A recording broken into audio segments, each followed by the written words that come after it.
भाई तेजस्वी यादव जी का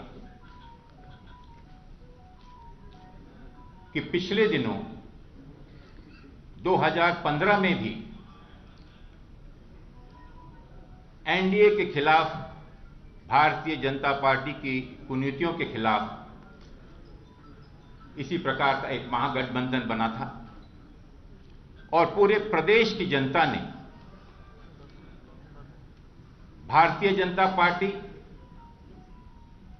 और मोदी जी के खिलाफ इस मोर्चे को भारी बहुमत दिया था। लेकिन दुर्भाग्यवश उस जनमत का अपहरण करते हुए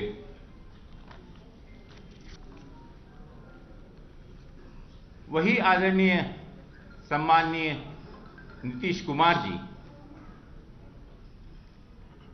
जिन्होंने उन्हीं ताकतों के खिलाफ इस गठबंधन में बराबरी से मुकाबला किया, मात्र कुछ समय बाद ही पुनः धोखेबाजी कर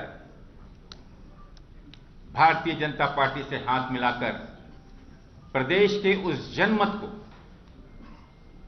धोखा देकर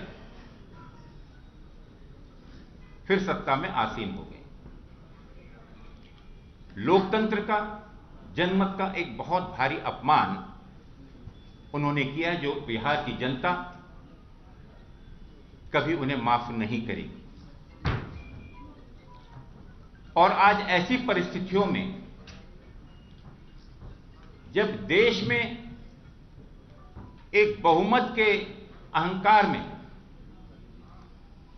ऐसे तुगलकी कानून बनाए जा रहे हैं, जहां पर लोकतंत्र की, हमारे सर्वोच्च जो हमारा पंचायत है, पार्लियामेंट,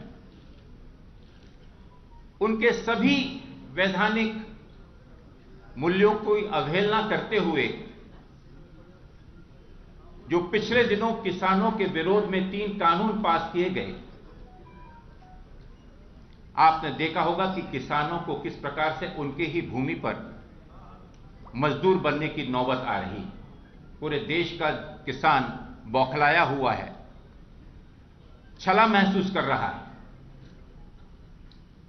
बिहार, जो कि ना ही सिर्फ देश का बल्कि राष्ट्र का एक सबसे युवा राज्य है, जहां के युवाओं की एक औसत आयु 23 वर्ष की मानी जाती है, और जहां का नेतृत्व 2015 में प्रदेश के युवाओं ने एक आशा और आकांक्षाओं के साथ भाई तेजस्वी में देखा और एक उप मुख्यमंत्री की हैसियत से उन्हें बहुत अच्छा काम किया। युवाओं को उम्मीद बनी, आशा बनी कि उनकी आवाज, उनका चेहरा बनकर एक युवा साथी जो संघर्ष कर रहा है और एक ऐसे पुत्र का, एक ऐसे पिता का पुत्र है माननीय लालू यादव जी, जो कि पूरे प्रदेश में नहीं बल्कि पूरे देश के अंदर में एक गरीब का चेहरा हमेशा माने जाते रहे हैं। एक संवेदनशील व्यक्ति जो कि गरीबी से उठकर आया, जिसने गरीबी देखा हो, गरीब की भावनाओं को जानता हो और उनकी भावनाओं का पूर्ण सम्मान करते हुए, उनकी आवाज बनते हुए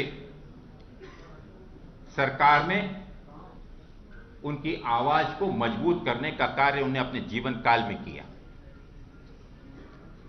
राष्ट्रीय जनता दल भारतीय कांग्रेस की एक पुराना घटक दल रहा है। यूपीए में भले ही कैसी भी परिस्थितियां क्यों न रही हो, लेकिन माननीय लालू यादव जी और राष्ट्रीय जनता दल एक ऐसा दल रहा है जिसने यूपीए और कांग्रेस के साथ अच्छे और बुरे हर दिनों में मजबूती से साथ दिया है और भारतीय राष्ट्रीय कांग्रेस इसका सम्मान करती है। मुझे खुशी है कि आज भले ही हमारे आंतरिक कुछ मतभेद हों, लेकिन उन मतभेदों के बावजूद भी धर्मनिरपेक्ष पर विश्वास रखने वाले सभी दल जो देश के लोकतंत्र पर विश्वास रखते हैं, जो देश के संविधान पर विश्वास रखते हैं, और आज जिस प्रकार से देश के संविधान की धज्जियां उड़ाई जा रही हैं, जिस प्रकार से बहुमत के नशे में मनमानी तरीके से देश में एक अराजकता फैलाई जा रही है, उससे बिहार अछूता नहीं। पिछले 15 वर्ष के कार्यकाल में माननीय नीतीश कुमार जी ने, जिन्हें पूरे देश की जनता, प्रदेश की जनता एक सुशासन बाबू के रूप में जानती थी, अगर हम पीछे पलट कर देखें कि इन 15 सालों में प्रदेश के विकास के नाम पर या उन वादों के नाम पर इस प्रदेश को क्या मिला, तो मात्र एक मायूसी, धोखाधड़ी और जुमलेबाजी के अलावा प्रदेश की जनता बड़ी निराशा से इस ओर देख रही है। और विशेष रूप से पिछले 3 वर्षों में जिस प्रकार से भारतीय जनता पार्टी के एक बंधक सरकार के रूप में प्रदेश की सरकार काम कर रही है, जहां नीतीश बाबू को एक सोशलिस्ट नेता के रूप में हर व्यक्ति सम्मान करता था, वहां पर एक लाचार मुख्यमंत्री के रूप में जिस प्रकार से प्रदेश की जनता के साथ छलावा हो रहा है, चाहे प्रदेश का लॉ एंड ऑर्डर हो, बेरोजगारी का मामला हो, प्रदेश के युवाओं के साथ किया गया जो वादा पिछले दिनों सरकार ने किया था, उससे वादा खिलाफी हो, आज सबसे बड़ी बेरोजगारी अगर आप देखें तो अन्य प्रदेशों की तुलना में बिहार सबसे अव्वल दर्जे पर है। हमारे वो रोजगार, हमारे वो प्रवासी मजदूर जो आज मैं समझता हूं कि हिंदुस्तान के हर राज्य में, हर प्रदेश में, हर शहर में यहां पर रोजगार न होने के कारण अपने परिवार का पेट पालने के लिए पूरे देश के राष्ट्र निर्माण में लगे हुए हैं। जब कोरोना जैसी महामारी पूरे विश्व में आई और उस समय जब यही प्रवासी मजदूर अपने घरों पर वापस आना चाहते थे, नंगे पांव, भूखे पेट, पैदल तपती हुई धूप में, मुझे विश्वास नहीं होता कि क्या उस प्रदेश का मुख्यमंत्री, उस प्रदेश का, उन प्रदेश के वासियों का पालक उन्हें अपने ही प्रदेश में, अपने ही गांव में, अपने ही घरों में आने के लिए रोका गया और 60 दिनों तक प्रदेश की सरकार ने कोविड से त्रसित लोगों के लिए, हमारे उन प्रवासी मजदूरों के लिए बहुत ही असंवेदनशील तरीके से पेश आकर निराश किया। अनेक मजदूरों ने रास्ते में अपने प्राण त्याग दिए, छोटे बच्चे भूख से बिलखते हुए मर गए। मैं समझता हूं कि इसकी हाय, इसका श्राप जो एक राजा की, एक मुख्यमंत्री का एक कर्तव्य होता है कि वो अपनी जनता, अपनी प्रजा के लिए ऐसे समय में जब इस प्रकार की बीमारी फैली हो, एक संक्रमण जो पूरे दुनिया में, विश्व में फैला हुआ हो और हर एक व्यक्ति अपने जान के लिए दौड़ रहा हो, ऐसे अवसर पर आगे बढ़कर कार्य करने की अपेक्षा उनके साथ में दुर्व्यवहार किया गया। बाढ़ जो कि बिहार के ऊपर में एक बहुत बड़ा अभिशाप है, पिछले दिनों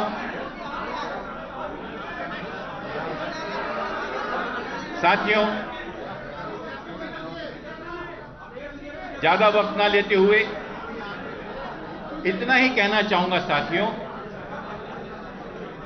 कि सभी दल एक साथ आकर बिना किसी विपक्ष की ताकत का बंटवारा किए बिना इस महागठबंधन का उद्देश्य है कि हम इस नाकाम नीतीश कुमार जी की एनडीए सरकार को विदाई करें।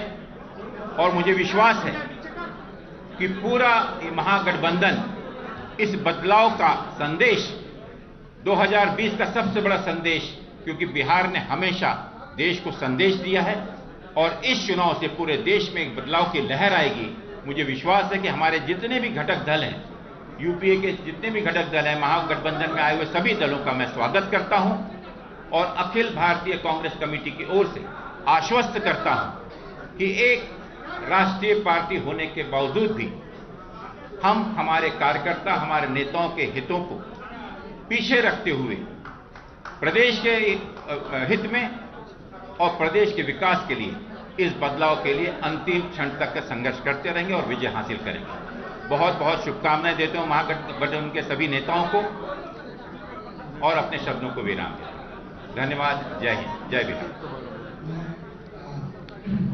मैं एक चीज बोलना चाहूंगा कि इस गठबंधन का नेतृत्व यहां पर गठबंधन के सबसे बड़े हमारे जो बड़े भाई हैं वो राष्ट्रीय जनता दल है और मुझे ये कहते हुए खुशी है कि भाई तेजस्वी यादव जी इस गठबंधन का नेतृत्व करते हुए हम सब चाहेंगे कि प्रदेश को फिर से एक युवा चेहरे के रूप में, युवा नेतृत्व के रूप में वो इस प्रदेश का नेतृत्व करें और हम सब उनकी सफलता के लिए शुभकामनाएं करते हैं। धन्यवाद।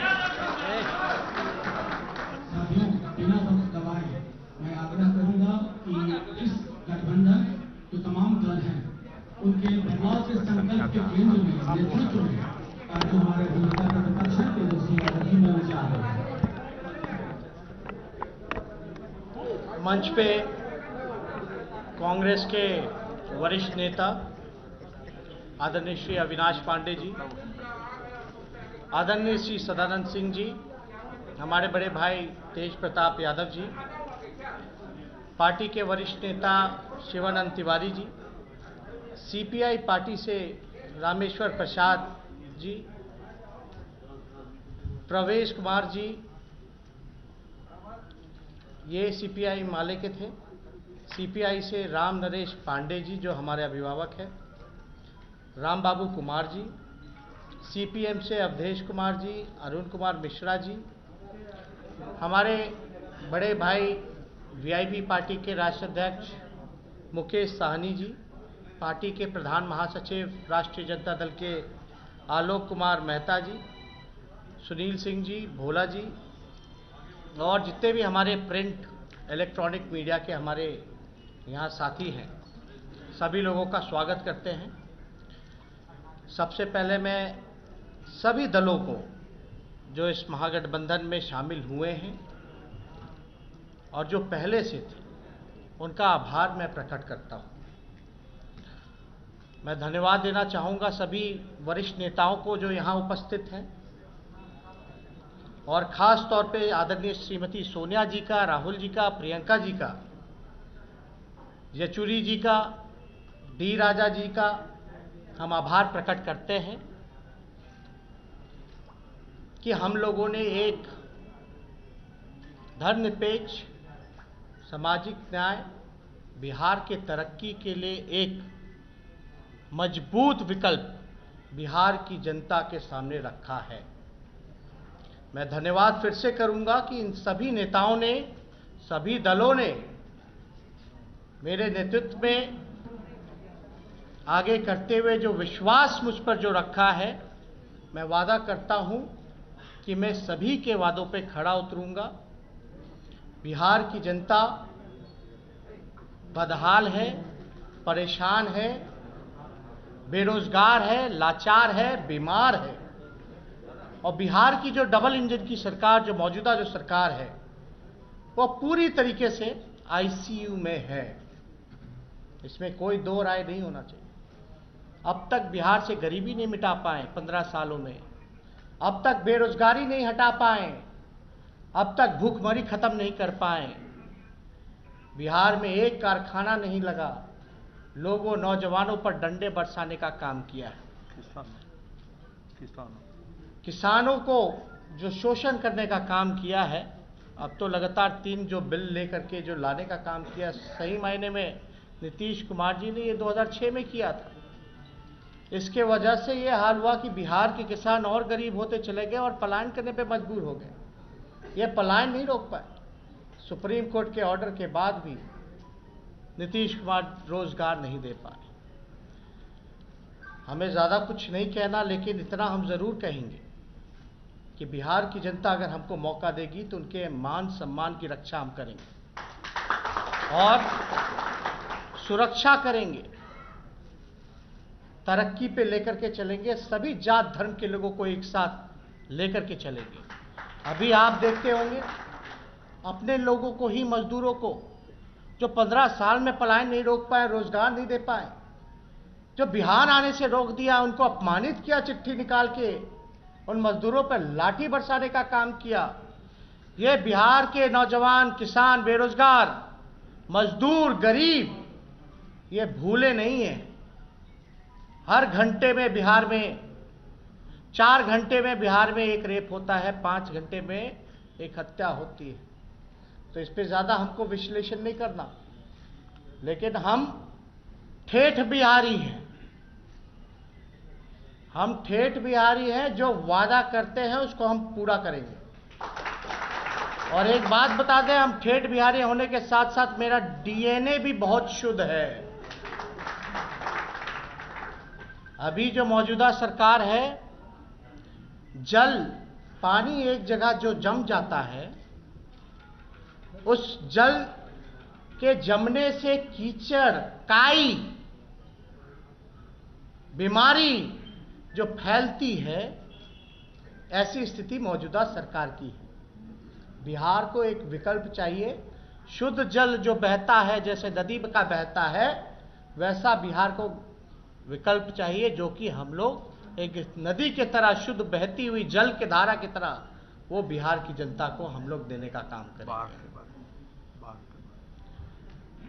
अभी आप लोग सबसे चीजें जो हैं बेचैन होंगे कि महागठबंधन में किसको कितनी हिस्सेदारी मिली, और बहुत दिनों से आप लोग भी परेशान थे कि भाई क्या क्या विकल्प है, कौन होगा चेहरा। तो इस प्रश्न पर सभी लोगों को जवाब मिल चुका है और मुझे पूरा भरोसा है कि बिहार की जनता बदलाव चाहती है। बिहारी जाग चुके हैं, उन्होंने ठान लिया है कि इस बार 15 साल तक जिन्होंने बिहार के जनता को धोखा देने का काम किया, बिहार के मुख्यमंत्री डर और लालच के कारण उन्होंने जो समझौता किया सांप्रदायिक शक्तियों से, जनादेश का जो अपमान किया, वो बिहार की जनता नहीं भूली है। 4 साल में 4 सरकार, कहां से होगा विकास? स्टेबल गवर्नमेंट को अनस्टेबल कर दिया गया कुर्सी के प्यार में।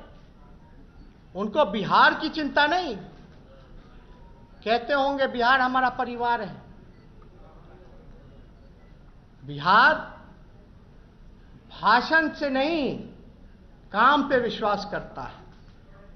और इन्होंने जो परिवार का नाम दिया है, हम तो इतना कहेंगे कि बिहार के गौरव के लिए, बिहार को तरक्की के रास्ते पे लाने के लिए हम बिहार की जनता से हम मांगते हैं कि हम लोगों को एक मौका दीजिए और जितने वादे हम लोगों ने करेंगे, जो 10 लाख नौकरी का जो हम लोगों ने वादा किया है, केवल स्थायी और सरकारी नौकरी है 10 लाख, 4.5 लाख नौकरियां रिक्त पड़ी हैं।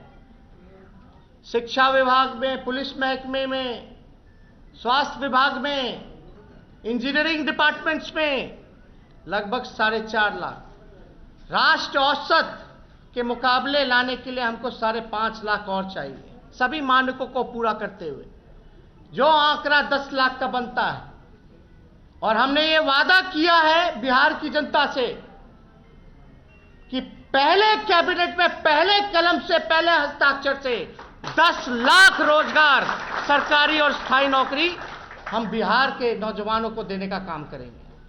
यानी आज से समझिए कि 10 नवंबर रिजल्ट आएगा और 28 नवंबर तक सरकार बन जानी है। यानी 1-1.5 महीने पे लोगों को रोजगार मिलना शुरू हो जाएगा। ये रोजगार तो केवल सरकारी है, हमारा मकसद है।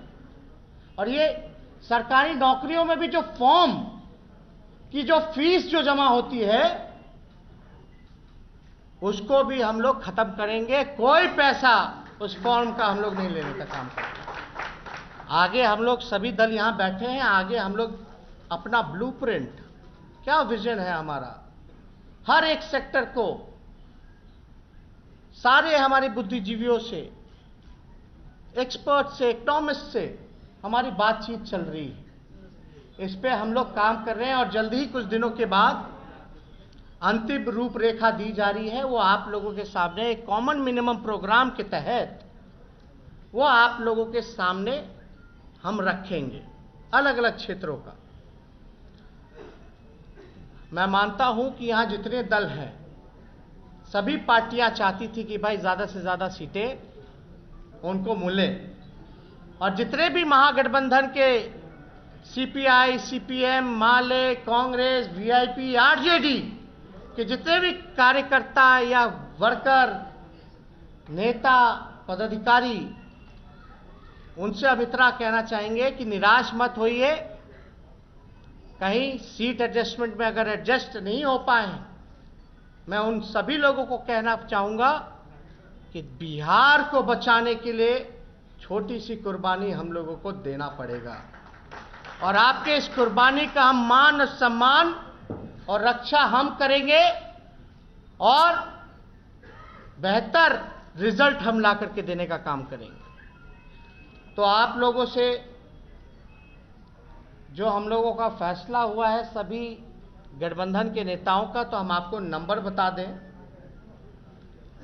सबसे पहले सीपीएम पार्टी को हम लोगों ने 4 सीटें, सीपीआई पार्टी को 6 सीटें, सीपीआई माले को 19 सीटें, कांग्रेस को 70 सीटें, और जो बाई इलेक्शन होने वाला है लोकसभा वाल्मीकि नगर का, पिछले बार भी कांग्रेस हमारे गठबंधन से लड़ी थी, वो सीट पे हम लोगों का समर्थन कांग्रेस को रहेगा। यानी 70+1 लोकसभा सीट कांग्रेस का। राष्ट्रीय जनता दल के खाते में 144 सीटें, 144 सीटें बची हैं, जिसमें कि हमारी बात मुकेश साहनी जी से अकोमोडेट करने की हो रही है। हेमंत सोरेन जो जेएमएम के पार्टी हैं, उनसे भी बातें हमारी चल रही हैं। यानी 144 जो सीटें हैं उसमें से वीआईपी पार्टी और जेएमएम को राष्ट्रीय जनता दल 2-3 दिनों में जो होगा फैसला वो आप लोगों के सामने रखेगा। तो ये टोटल जो है आंकड़े आप लोगों को हम फिर से दोहरा दें। राष्ट्रीय जनता दल 144, जिसमें अकोमोडेट वीआईपी और जेएमएम को करना है। कांग्रेस 70+1 लोकसभा, सीपीआई माले 19, सीपीआई 6, सीपीएम 4, तो टोटल आंकड़ा 243 का है। और मुझे पूरा विश्वास है कि हम लोग मिल करके सरकार बनाएंगे, और ये जो लड़ाई है ये जनता बनाम डबल इंजन सरकार के खिलाफ है, और हम जनता के साथ हैं। तो और कोई सवाल? माले के हमारे जो साथी हैं वो अपनी बात को जो है रखना का काम करेंगे। आगे से उधर से कॉर्डलेस होगा। कॉर्डलेस माइक दे दीजिए, छोड़ दीजिए, ये नीचे नीचे ऑफ।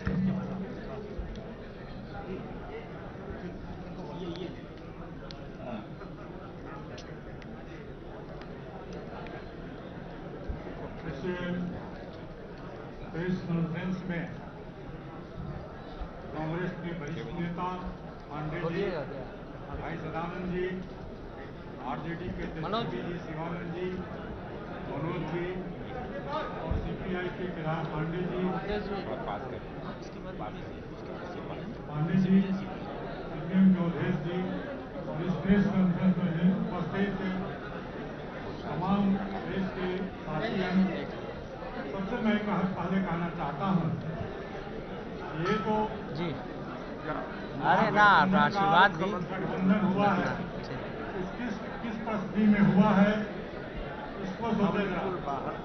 पूरे जो 15 साल के शासन रहा नीतीश कुमार का, या देश में 6 साल का शासन रहा मोदी जी का, जी इसमें ना जनता सर। के अंदर जो शोषण, दमन, उत्पीड़न की घटनाएं हो रही है, बेरोजगारी बढ़ा है, सांप्रदायिकता बढ़ी है और फासिज्म का दौर शुरू हो गया है, संविधान मरोड़ा जा रहा है। आपका जो राय होगा आपकी पार्टी का वो भिजवा दीजिएगा, और हम लोग भी डॉक्यूमेंट में मनोज जी को बोल देंगे आपसे शेयर करेंगे। बुद्धिजीवियों को जेल में डालना, लेकिन से मोटा मोटी फिनिशिंग पे आपका जो एडिशनल होगा तो वो जोड़ दीजिएगा। खिलाफ जो जनता के अंदर और भी पार्टियों को हमने बोल दिया कि जो राय होगा वो दे दीजिएगा, एक ही साथ प्रतिबिंब है। उस आक्रोश का खिलाफ ये प्रतिबिंब है। इस प्रतिबिंब को उजागर करना हम गठबंधन के तमाम लोगों का एक धर्म बनता है। अभी आप देखें तो पूरे बिहार के अंदर एक तरफ लोग पैदल आ रहे थे, प्रवासी मजदूर, और बिहार की सरकार रोक रही थी और सीमा के अंदर नहीं आ रही थी।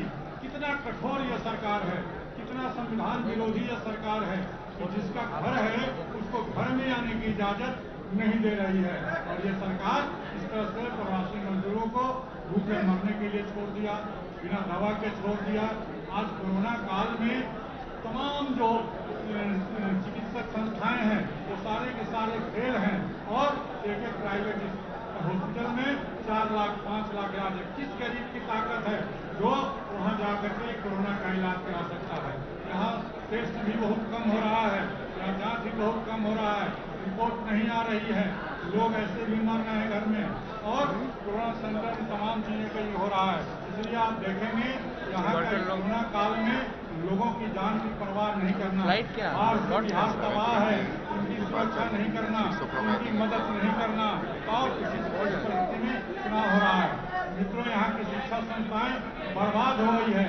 यूनिवर्सिटी कॉलेज तो बर्बाद है ही, बल्कि गांव के मिडिल स्कूल और प्राइमरी स्कूल भी बहुत सारे बंद कर दिए गए हैं। और उस मिडिल स्कूल में जहाँ गरीब के बच्चे पढ़ते हैं, जहाँ किसान के बच्चे पढ़ते हैं, वो तमाम से बर्बाद है। आज देश के अंदर नौजवान लोग सड़कों पर उतर रहे हैं रोजगार के लिए, छात्र लोग शिक्षा के लिए उतर रहे हैं लोगों के लिए, और उस पर लाठियां चल रही है। किसान के बारे में कहे कि 3 झील जो आया है किसान के गुलाम बनाने की तरफ जा रहा है, इनके तमाम चीजों को बर्बाद करने की तरफ जा रहा है। उसकी लड़ाई चल उसको लड़ चल रही है। आज देश में के लिए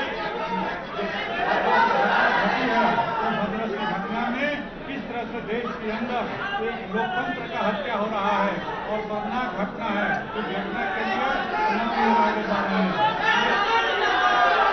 तमाम लोगों से निवेदन है कि जनता की आवाज है,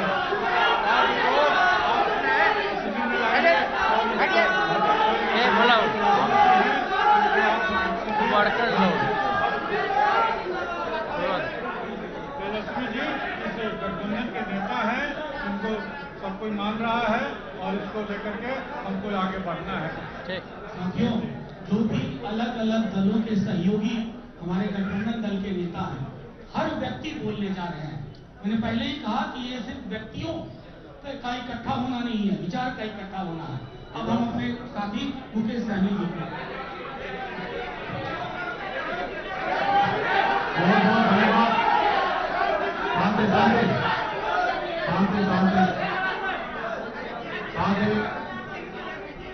मैं सबसे पहले हमारे जो गठबंधन साथी हैं उनको बहुत बहुत धन्यवाद दे रहा हूँ। मैं सनत मल्ला अति पिछड़ा का बेटा, अभी जो हमारे साथ जो हो रहा है, कहीं ना कहीं पीठ में खंजर भोगने का काम किया जा रहा है।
नमस्कार, मैं हूं मानक गुप्ता। अगर आपको हमारा ये वीडियो पसंद आया हो तो इसे लाइक और शेयर जरूर करें, और हां, हमें सब्सक्राइब और फॉलो करना ना भूलें ताकि आप देश और दुनिया की कोई खबर मिस ना करें। चाहे कोई ब्रेकिंग न्यूज हो या कोरोना वायरस से जुड़ी कोई भी अपडेट, पॉलिटिक्स हो या आपकी जेब से जुड़ी कोई खबर, इलेक्शन की कोई न्यूज हो, कोई कंट्रोवर्सी हो या फिर कोई वायरल वीडियो, सब कुछ मिलेगा न्यूज़ 24 पर। तो जुड़े रहिए हमारे साथ और देखते रहिए न्यूज़ 24।